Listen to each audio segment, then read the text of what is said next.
very sad, very solemn in this place, just thinking about his condition over and over again. Even though he was trying to be positive, he wanted to do things, it's still his body kept him, maybe because he was starting to feel the effects and the symptoms of the disease, but also he was just starting to have a more sad mindset here. Hopefully he can pick himself back up, and that there is a light here more and more in his life for him to see that God is working through all of this. Well, he started to cry. He wanted to process this. He wanted to at least go through the grieving stage that is necessary in order for him to kind of process what's happening to him and not harbor as much bitterness as possible, and just trying to also just let it out, all of his bad emotions, and breathe in the good, start the good again, little by little. He's just fighting this battle right now. Tears trickled down his thin, pale cheeks as he prayed, God, let me be free. I'll thank you and serve you every day if you'll cure my leprosy. And I love this. He turns to the Lord, cries out to the Lord, literally with tears. He says, God, let me be free. I will thank you, he promises, and I will serve you every day if you'll cure my leprosy. I just want to be closer to you.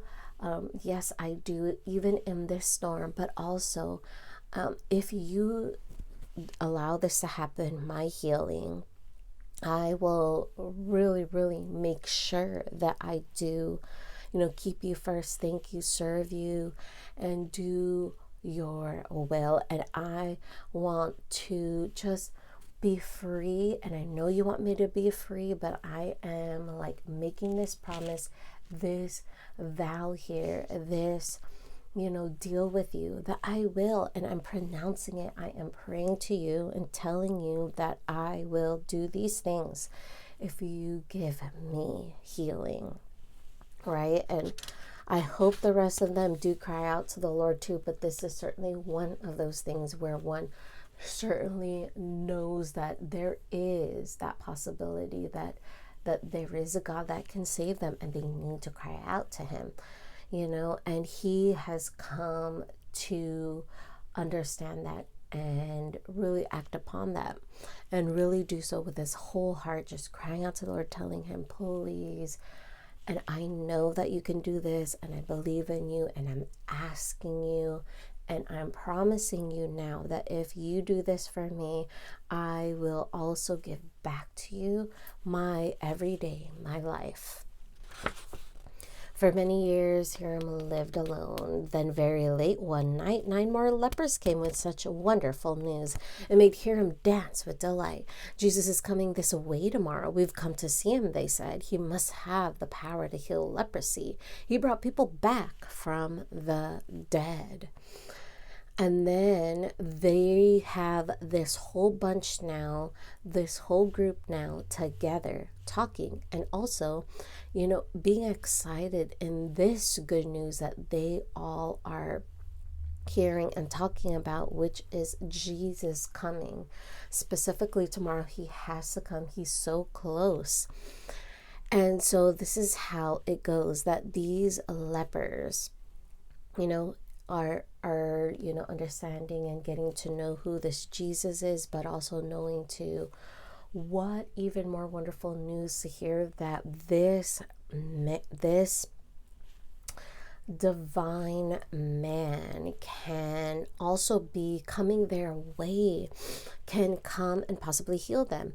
They are excited, and this is all they're focusing on. They're all thinking about how God could certainly save them at this time, whether or not they know that Jesus may be this divine entity, may be connected to God here, may be God. Wherever they're at, they're believing in Jesus as much as they can, and they are planning this. They are planning this like there is going to be this very important chance that they get. And they know that they are not going to just let this opportunity pass by, and they're letting everyone know, including Hiram. So everybody has an equal chance here to be healed. They're emphasizing that he has brought people from the dead. He has the power to heal leprosy. Specifically, that is what we all are wanting.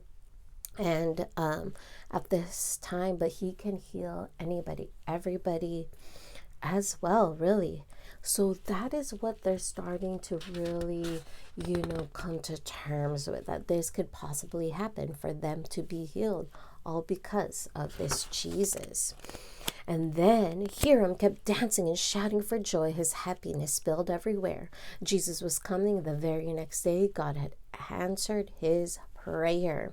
He was praying, he was crying out consistently to the Lord, and he was so excited that it'll be as soon as tomorrow. As soon as he heard this news, it was that it will happen as soon as tomorrow as well.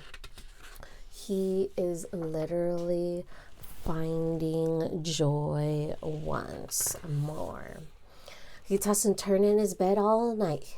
He was much too excited to rest. What would he say when Jesus came? Would Jesus hear his request? Very valid thoughts and questions, and he can't go to sleep.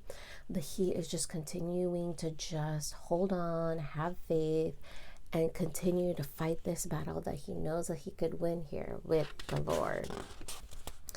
Long before the sun came up, when the air was very still, he got up quickly and left the cave and climbed to the top of the hill. He waited and watched the road for hours. His body began to ache. He closed his eyes and nodded his head. He couldn't stay awake.